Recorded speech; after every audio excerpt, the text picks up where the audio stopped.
통해서 하나님의 은혜가 여러분의 삶의 자리에 풍성하기를 간절히 바랍니다. 역사를 보면 역사를 바꾼 그 위대한 인물 중에는 고아가 많다는 그런 연구 결과가 나왔습니다. 예를 들면 이스라엘 건국의 초석을 쌓았던 골다 메이어 수상도 고아였습니다.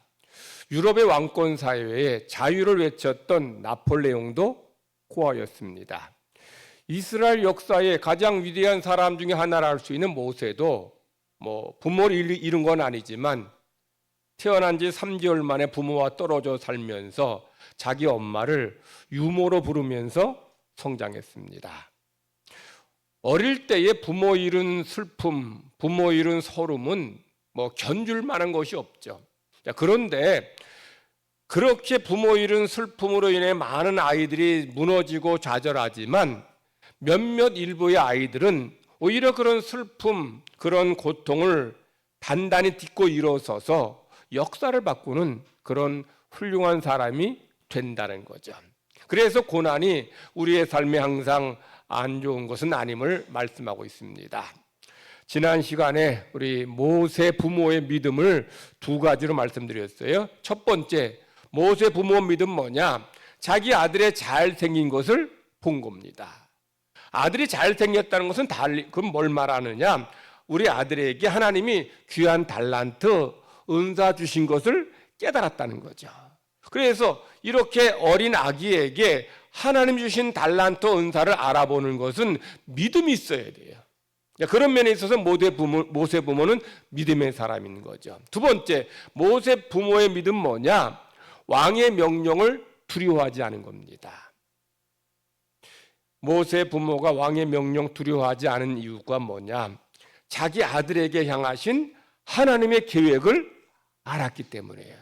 하나님이 이 아이에게 분명히 어떤 일을 맡기실 것이고 하나님의 계획이 계셔서 이 아이를 이 세상에 보내셨다면 아무리 바로의 칼날이 서슬이 무서워도 하나님이 이 아이를 지켜주실 것이다. 분명 보내주셨으면 이 아이를 통해 큰 일을 하실 거라면 아무리 바로가 아이를 죽이려 해도 하나님이 아이를 지켜주실 것이다. 이거 믿은 거죠. 모세 부모가 왕의 명령을 무서워하지 않은 또 다른 이유는 뭐냐? 하나님은 바로보다 더 크고 강하신 분임을 믿었기 때문이에요. 그러니 하나님이 바로보다 더 힘센 분이시니 우리 아이를 보호해 주실 것이다. 이 믿음으로 살았던 거죠. 자, 오늘은 그렇게 믿음의 사람 요게벳이 믿음으로 키운 모세를 믿음의 사람으로 지금 히브리서 기자는 말하고 있어요. 자, 모세 믿음 첫 번째는 뭐냐? 모세 믿음 첫 번째, 바로의 공주의 아들로 불리는 것을 거절한 겁니다. 여러분, 바로의 공주의 아들, 그 신분이 뭡니까? 왕자죠. 즉 모세는 바로의 공주의 아들로 입양되었기에 왕자였습니다. 그런데 모세는 왕자로서 왕족으로서 누릴 모든 좋은 것을 다 거절했다는 거예요. 이게 모세의 믿음이라는 거죠. 24절 말씀을 보면 모세가 장성하여 바로의 공주의 아들로 불리는 것을 거절했다라고 말해요. 여기 장성이란 말은 이제 한 40세쯤 되었다는 뜻입니다. 오늘 우리에게 주신 구약의 말씀 보면 모세가 장성한 후에 자기 형제들에게로 가서 그들이 고되게 노동하는 것을 보았다라고 말씀해요. 이 말은 모세가 자기 동족 장성한 다음에 자기 동족을 자기 형제로 인식하고 그들이 고난당할 때 그들을 살피고 도와주었다는 거예요. 장성이란 말을 히브리어로 가달이라고 해요. 가달이 어떤 의미냐? 위대해지다. 그리고 높게 평가되다. 이런 뜻입니다. 이 말은 모세가 이제 40살가량 되었기에 이제 국정 전반에 참여할 만한 그런 권위도 그런 위엄도 갖춘 사람이 되었다는 거죠. 모세가 장성했다는 말이 단지 성인이 되었다 이런 의미가 아니에요. 그런 의미보다는 모세가 이렇게 나라를 책임질 만한, 국정을 책임질 만한 그런 능력 있는 사람이 되었고 그런 역량 있는 사람이 되었다는 거예요. 자, 그런데 모세가 이렇게 애굽을 다스릴 만한 능력이 생겼고 그리고 그런 왕자의 신분인데도 모세는 자기 형제에게 갔어요. 여기 형제가 누구를 말합니까? 이스라엘 백성을 말해요. 이스라엘 백성은 당시에 노예였습니다. 그런데 모세는 이 노예인 이스라엘 백성을 내 형제라고 생각해요. 어떻게 해서 모세가 왕궁에서 자랐잖아요. 왕자로 자랐습니다. 그런데 어떻게 지금 저 천한 노예를 자기 형제라고 생각하게 되었을까요? 엄마의 믿음 때문이죠. 요셉에서의 믿음 때문이에요. 우리 여러분이 아시는 것처럼 이 바로의 공주가 딸이 목욕하러 갔다가 나일강에서 한 아기가 이제 그 갈대상자에 우는 걸 보고 아이를 이제 건져내죠. 그리고 품에 안을 때에 그때 이제 모세의 누인 미리암이 이제 바로의 딸에게 다가가서 물었어요. 공주님, 이 아이를 젖먹일 유모를 구해드릴까요? 자, 이 바로의 공주는 아직 애를 낳지도 않았기에 아이에게 젖을 물릴 수 없습니다. 그러니 이제 이 미리암이 그래, 그러면 좋은 사람 있으면 내게 추천해다오 해서 이제 그렇게 말하니까 바로 이제 모세 누이가 자기 엄마, 친엄마인 요게벳을 공주에게 데려다 주어요. 그리고 이제 공주는 이제 이 요게벳에게 모세를 젖을 먹이고 키우라고 맡깁니다. 세상에서, 이 세상에 자기 자식 아들에게 젖을 먹이고 키우면서 돈 받은 엄마는 요게벳밖에 없을 거예요. 모세는 이제 자기 유모, 지금은 유모지만 원래 친엄마입니다. 이 친엄마 통해서 이제 엄마를 통해서 이제 양육을 받아요. 출애굽기 기자는 모세가 왜 고난당하는 히브리인을 자기 형제라고 깨닫게 되었는지 그 배경을 설명하지 않습니다. 그 히브리서 기자도 모세가 왕자인데 애굽의 좋은 것 다 누릴 수 있는 사람인데 어떻게 해서 이 애굽의 좋은 것을, 왕자로서 누릴 좋은 것을 다 거절했는지 그 이유를 설명하고 있진 않아요. 단지 히브리서 기자는 이렇게만 설명합니다. 믿음으로 인해서 모세가 애굽의 왕자로서 누릴 좋은 것을 다 거절했다는 거죠. 근데 이 믿음이 어디서 나왔어요? 믿음이 어머니에게 나온 거죠. 요게벳에게서 이런 믿음이 나온 것입니다. 요게벳은 자기의 아들을 향한 하나님의 계획을 알았기에 그래서 아들을 믿음으로 키웁니다. 왕의 명령을 두려워하지 않고 믿음으로 키워요. 엄마가 이런 믿음의 사람이었기에 모세도 그렇게 믿음의 사람으로 양육했다는 거예요. 그래서 모세는 자기 동족 히브리인을 내 형제라고 생각하게 된 거예요. 당시의 아기들 보통 한 만 4세, 5세까지 젖을 먹였습니다. 이 말은 길게 봤을 때 모세가 자기 엄마 요게벳하고 몇 년 지냈어요? 5년 정도 지냈습니다. 5년 동안 엄마 젖을 먹고 엄마 품에서 자라면서 모세는 자기의 정체성을 깨닫게 되었고 믿음의 사람으로 자라게 되었다는 거죠. 비록 모세가 엄마와 지낸 5년 짧지만 그 짧은 5년이 모세의 평생의 삶에 영향을 미쳤어요. 그것도 보통 영향 미쳤습니까? 어떻게 애굽의 왕자로서 좋은 거 다 누리고 권세 누리고 권력 누리며 살 수 있는데 그것을 다 포기하고 내려놓을 수 있었다는 것은 이 요게벳이 이 모세를 얼마나 철저하게 믿음으로 사랑으로 말씀으로 기도로 양육했는지를 말해주는 증거인 거예요. 우리 교육학에 각인 효과란 말이죠. 각인 효과. 각인이 뭐냐? 어떤 경험, 어떤 느낌이 머리에 또는 우리 마음에 깊게 새긴 것을 각인이라 그래요. 그래서 오리들은 세상에 태어나서 부화돼서 처음 본 대상이 자기 엄마라고 생각해요. 그래서 이 연구실에서 부화돼서 나온 그 오리가 제일 먼저 본 대상이 연구원 사람이라면 그 연구원을 자기 엄마인 줄 알고 졸졸 따라다녀요. 제가 얼마 전에 그 아주 재밌는 영상을 봤는데 한 꼬마가 걸어가는데 오리 한 10대 마리가 그냥 일렬로 그 따라가요. 엄마인 줄 아는 거예요. 개를 처음 봤으면 개가 자기 엄마인 줄 아는 거예요. 이것은 어릴 때의 이 각인 효과가 얼마나 중요한지를 말해주는 거죠. 여러분, 제가 그림을 그린다 합시다. 이렇게 흰 도화지에다 그림을 그리면 여기다 그림 그리면 이제 어떤 그림인지 선명하고 분명해요. 그림을 다 색깔 칠해서 다 그려놨습니다. 다 그려놨는데 거기다가 다른 그림을 또 그리면 새로 그린 그림이 무슨 형상인지 잘 몰라요. 제가 가끔 이면지 사용한다고 이제 이렇게 설교를 해놓고 이제 이걸 종이를 잘 넣어야 돼. 잘 넣어야지 요 뒷면에 인쇄가 되는데 잘못 넣으면 이게 순서 제가 가끔 할 때 잘 모르니 순서를 까먹어가지고 잘못 넣으면 여기에 또 인쇄될 때가 있어요. 여기 또 인쇄되면 먼저 인쇄된 것도 무슨 글씨인지 모르고 나중에 인쇄된 것도 뭔 글씨인지 몰라요. 이는 아이들이 어릴 때 처음 엄마로부터 들은 말, 엄마로부터 경험한 말, 이런 것들은 그 마치 신도화지에 그 그려진 것처럼 선명하고 깨끗하고 오래 남아요. 근데 그 뒤에 뭐 10살, 20살, 30대 됐을 때 듣고 배운 것들은 별로 기억이 나질 않는다는 거죠. 그래서 어릴 때에 부모로부터 받은 그런 경험들, 부모로부터 들은 말들, 이때 이것이 굉장히 중요해서 그의 마음에, 그의 영혼에 깊은 큰 영향을 미친다는 거야.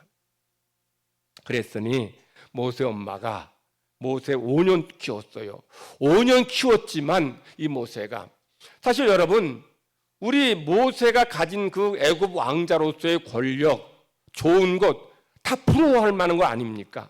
그런데 이걸 다 과감하게 내려놓을 수 있었다는 것은 5년 동안에 엄마의 훈육 때문인 거죠.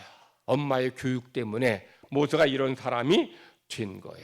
그래서 제가 계속해서 강조한 것이 어릴 때 자녀들에게 신앙 교육이 중요하다는 거야.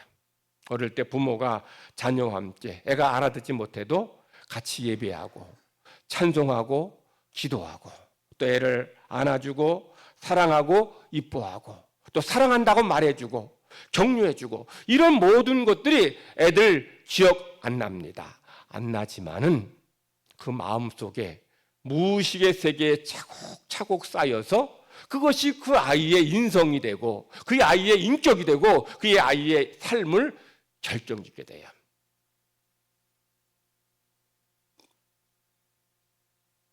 여러분, 생후 2개월 된 아기가 누워서 이렇게 하늘 봤는데 엄마가 모빌 있죠, 모빌. 이게 막 이게 실로 이제 달아가지고 뭐 이쁜 꽃, 나비, 이런 동물들 그걸 만들어 놓은 모빌을 이렇게 달아놔요. 달아놓으면 그거 움직이면서 애들이 그걸 바라보죠. 바라보는데 엄마가 이 모빌을 달아놓고 모빌로 예를 들어서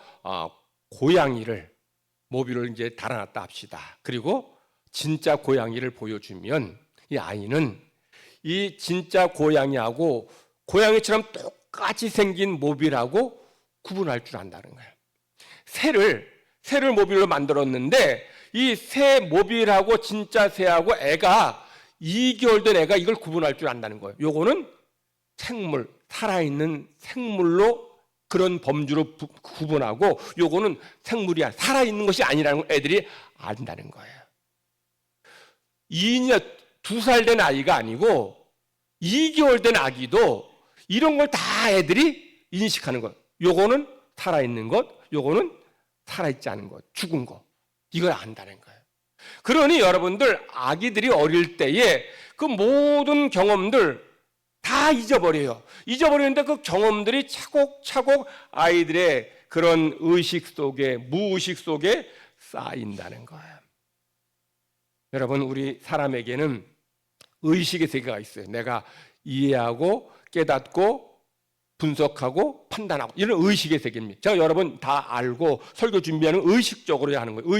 의식이 있어서 하는 거예요. 근데 우리 마음속에는 내가 알지 못하는 무의식의 세계가 있어요. 그런데 의식의 세계보다 무의식의 세계가 훨씬 더 크고 방대합니다. 그러므로 어떤 사람의 행동을 이해하려면 그의 의식의 세계를 분석하기보다는 그의 무의식의 세계를 탐색해야 돼요. 그래야 왜 저런 행동했는지를 이해하게 되는 거죠. 여러분 기억하십니까? 전 지금 기억나는데 10몇 년 됐나요? 제주도에 그 법원장인지 좀 법관 중에 높은 사람이었어요. 법원장으로 제가 기억나는데 그 법원장이 지나가는 여성을 성추행해서 걸렸어요.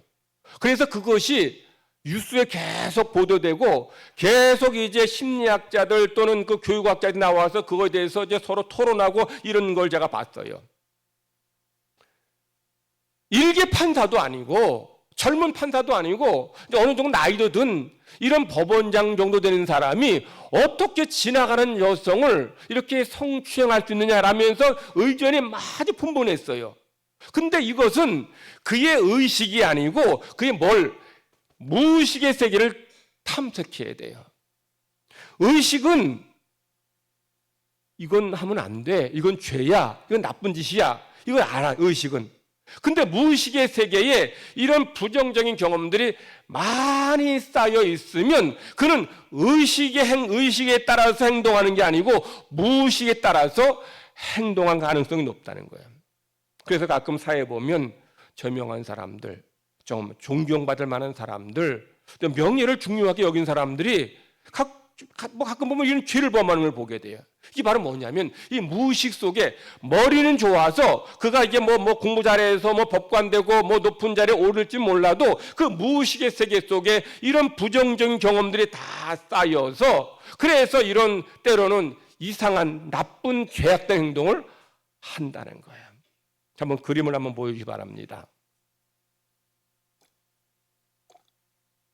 제가 저걸 그렸는데 세모나게 된 게 저게 빙산입니다. 바다에 떠 있는 빙산인데 저 위에 조그맣게 세모로 된 의식이라는 부분이 있어요. 이것은 우리의 의식의 세계를 말하는 것이고 밑에 이제 더 큰 부분은 무의식의 세계를 말합니다. 자, 의식보다 무의식이 훨씬 커요. 그래서 의식은 무의식의 일부분밖에 안 돼. 그래서 생긴 말이 뭡니까? 빙산의 일각이라 그래요. 그 전체 크기에 비해서 아주 작은 부분을 빙산의 일각이라고 그럽니다. 그러면 제가 여러분에게 질문해 볼게요. 여러분들 한번 답을 맞춰 보시기 바랍니다. 저기 지금 바람이 왼쪽에서 오른쪽으로 봅니다. 그리고 밑에 바닷물이 계속 흘러가요. 조류가 흘러가는데 조류는 오른쪽에서 왼쪽으로 흘러가고 있어요. 지금 흘러가고 있어요. 그래서 이제 두 힘이 저 빙산에 영향을 주고 있는 거예요. 바람은 왼쪽에서 오른쪽으로 지금 이 빙산을 밀어내고 있어요. 그리고 밑에 조류는 오른쪽에서 왼쪽으로 이 빙산을 끌고 가고 있습니다.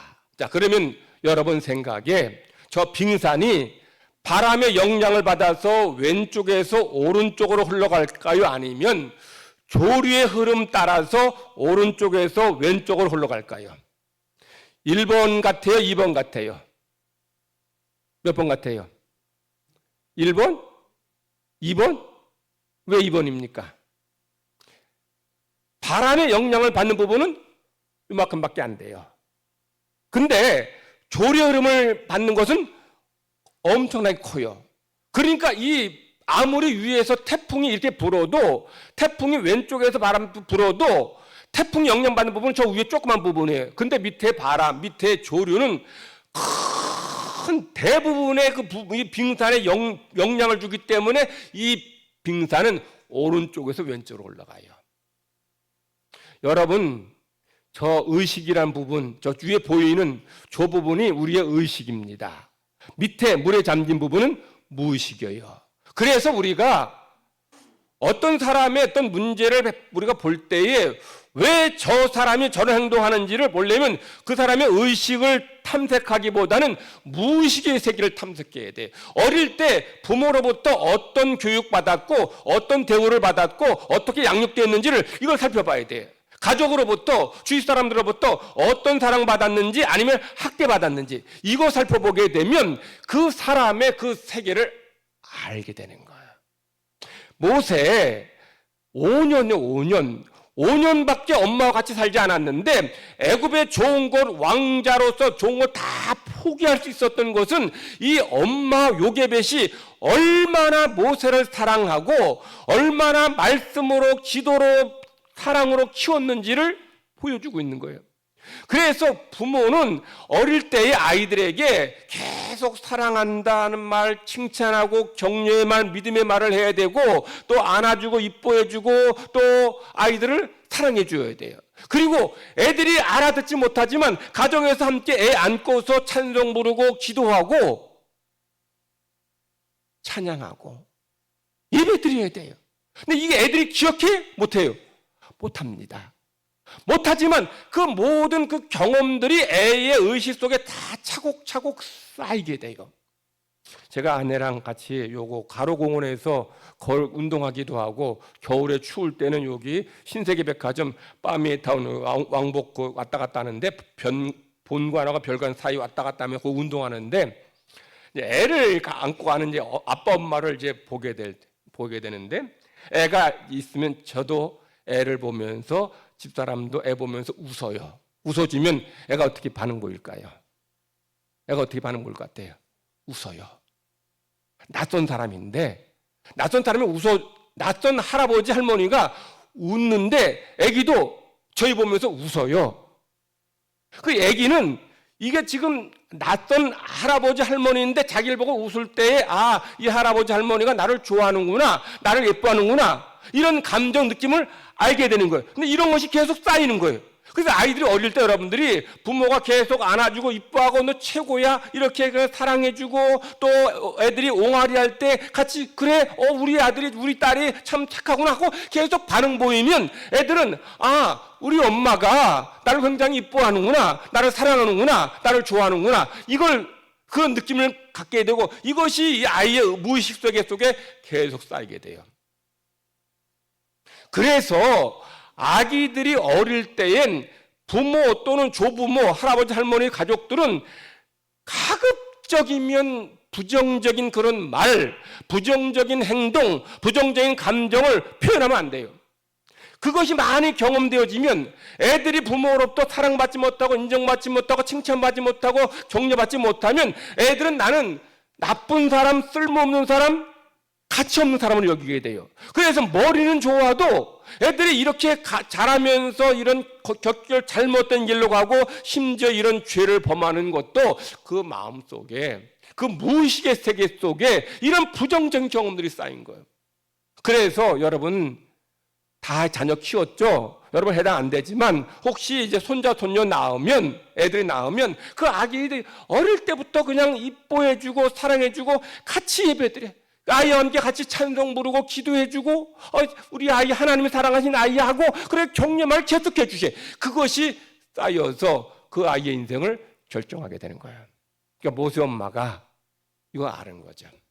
알았기 때문에 5년 동안 아이에게 철저하게 정말 말씀을 가르치고 또 기도하고 찬송하고 예배하고 또 계속 격려하고 안아주고 이뻐해주고 그런 것이 모세의 정말 5년 짧은 세월이지만 모세로 하여금 나는 애굽의 왕자가 아니라 고난받는 사람이다 이런 의식 갖게 된 거예요. 자, 이것이 모세의 첫 번째 믿음이에요. 그래서 애굽 왕자로서 누릴 것을 거절한 것. 두 번째는 모세는 고난받는 하나님의 백성으로 사는 것을 애굽 왕자로서 잠시 죄악 누리는 것보다 더 좋아했어요. 자,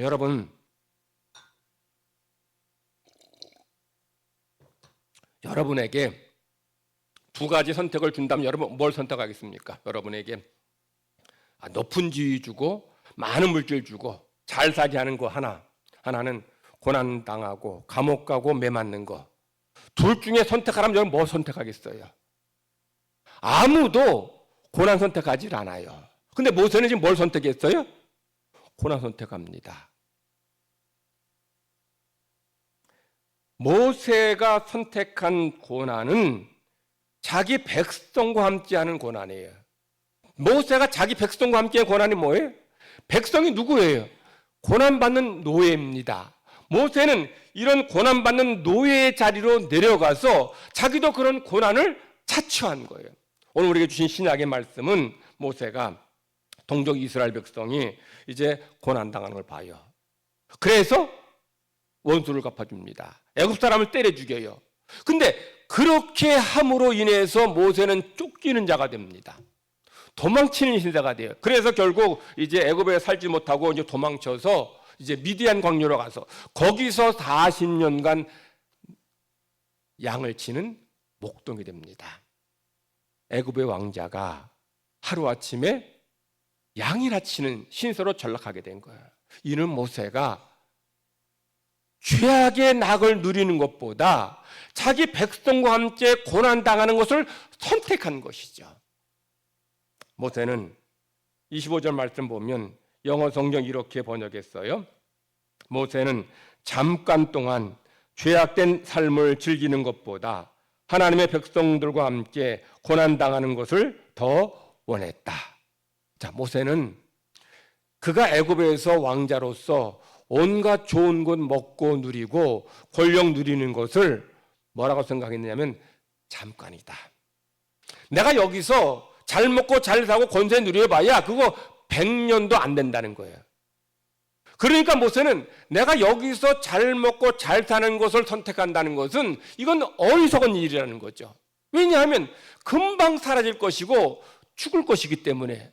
그래서 모세는 내가 세상에서 왕자로서 좋은 것 선택하고 낙을 선택하기보다는 차라리 고난받는 백성들과 함께 내가 고난의 자리에 들어가서 그들처럼 노예가 되고 그들처럼 핍박받는 자리로 내려가겠다는 거죠. 그리함으로 인해서 하나님 나라에서 모세는 영광스러운 상급을 받기를 더 소망했다는 거예요. 이게 모세의 믿음이라는 거예요.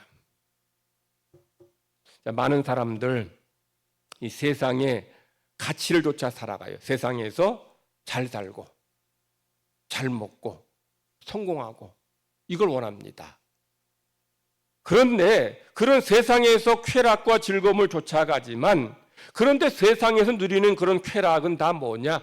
죄라는 거예요. 우리 25절 말씀에 영어 성경에 보면 죄악의 낙이란 말을 영어는 이렇게 번역했어요. 죄를 엔조이한다. 이는 죄를 즐긴다. 엔조이가 즐긴다는 얘기입니다. 여러분, 왜 죄를 엔조이한다고 말했을까요? 죄를 범하면 짜릿해요. 쾌감이 있습니다. 스릴이 있어요. 그래서 사람들이 죄를 범해요. 죄를 범하면 짜릿하니까 아주 쾌감이 있으니까 이 죄를 범한다는 거예요. 그런데 그의 결국이 뭡니까? 하나님의 무서운 심판이에요. 세상에서도 죄에 대한 결과가 이런 감옥에 가고 고난당하는 것이라면 하나님 앞에 설 때엔 더 무서운 심판과 벌을 면할 수 없는 거예요. 그러니 모세는 내가 세상에서 잠깐 동안 몇십 년 동안 이 죄를 쾌락을 내가 즐기며 사는 것은 이건 망하는 길이다. 차라리 나는 내 동족과 함께 내 형제와 함께 고난당하면 하나님께서 그런 나를 높여주실 것이고 영원한 천국에서 영광스러운 상급과 멸관 주실 것이다. 이거 믿은 거죠. 이게 모세의 믿음이라는 거예요. 자, 우리 오늘 모세의 믿음 두 가지로 살펴봤어요. 첫 번째는 뭡니까? 애굽의 왕자로서의 권력을 좋은 것을 거절한 거예요. 여기에는 물론 그의 엄마가 신앙으로 믿음으로 말씀으로 잘 키웠기 때문이죠. 그러니까 모세의 부모는, 모세의 엄마는 세상의 가치로 아이를 키우지 않았어요. 근데 요즘 얼마나 많은 부모들이 하나님 믿는 성도들도 세상의 가치로 키웁니까? 모세의 엄마가 모세에게 야, 너 이제 애굽의 왕자 되었으니 여기서 왕자로서 권력을 누리고 잘 먹고 잘 살아라. 이렇게 하지 않았다는 거예요. 뭐라고 가르쳤습니까? 너는 고난받는 히브리인이다. 너와 고난받는 저 노예들과 같은 같은 동포고 같은 동족이다. 그러니 너는 이 고난받는 백성들을 위해 살아야 되고 저들을 구원해야 된다라고 계속해서 가르쳤어요. 그러니 모세가 그 애굽의 왕자로서 누릴 것을 다 거절할 수 있었던 거죠. 두 번째는 뭡니까? 세상에서의 쾌락, 잠시 동안 누릴 죄악의 낙보다는 하나님 백성과 함께 누리는 그런 고난을 더 원한 거죠. 왜냐하면 그곳에 하나님의 상급이 있음을 믿기 때문입니다. 사순절 우리 첫 번째 주의를 보냅니다. 사순절은 우리 위해 고난당하신 주님을 생각하고 주님의 고난을 묵상하며 주님 걸어가신 길을 따라 걸어가는 길이에요. 주님도 세상에서 영광, 사람들이 예수님을 왕으로 삼으려 하고 예수님을 높여 세우려 했어요. 근데 예수님은 그 모든 걸 다 내버리고 오히려 십자가 지심으로 고난당하심으로 하나님 나라에서 보좌에 앉으시게 되고 모든 백성들, 모든 사람들이 예수님을 찬양하고 예수님 앞에 무릎 꿇는 그런 영광을 바라보며 사셨던 거예요. 그 사순절에 우리가 예수님을 생각하면서 예수님도 세상의 쾌락과 즐거움 낙보다는 고난 선택하는 것처럼 우리도 주님 걸어가신 길을 걸어가면서 주님을 닮아가는 모든 성도가 되기를 간절히 바랍니다. 기도합시다. 하나님 아버지 감사합니다. 우리를 구원하시고 하나님의 백성 삼아 주시니 감사드립니다. 우리가 이 세상 살지만 세상의 가치 따라 사는 자가 아니라 하나님의 말씀 따라 사는 자가 되게 하여 주시옵소서. 우리 자녀들을 키울 때에 모든 부모 또는 조부모들은 우리 자녀들, 손자, 손녀들을 세상의 가치로 키우지 말고 하나님의 말씀과 사랑으로 잘 키워서 이 아이들이 평생 주님을 떠나지 않고 하나님 말씀에 입각한 하나님 말씀대로 살아가는 믿음의 사람들 되게 하여 주시옵소서. 모세는 또 예수님은 세상의 낙을, 세상의 쾌락과 즐거움을 좇지 않고 오히려 고난을 선택했습니다. 그로 인해서 하나님 나라에서 받을 상급과 영광스러운 멸관을 사모했기 때문입니다. 우리 모든 성도들도 이런 믿음으로 살게 하여 주셔서 이 땅에서도 하나님의 은혜를 체험하게 하시고 주님 앞에 섰을 때에도 영광스러운 상급 멸관 받는 모든 성도 되게 하여 주시옵소서. 잠시 세상에 삽니다. 잠시 세상에 사는 것 기억하면서 늘 나그네 정신으로 살아가는 모든 성도 되기를 원하오며 예수님의 이름으로 기도드리옵나이다. 아멘. 찬송가 492장 부르겠습니다.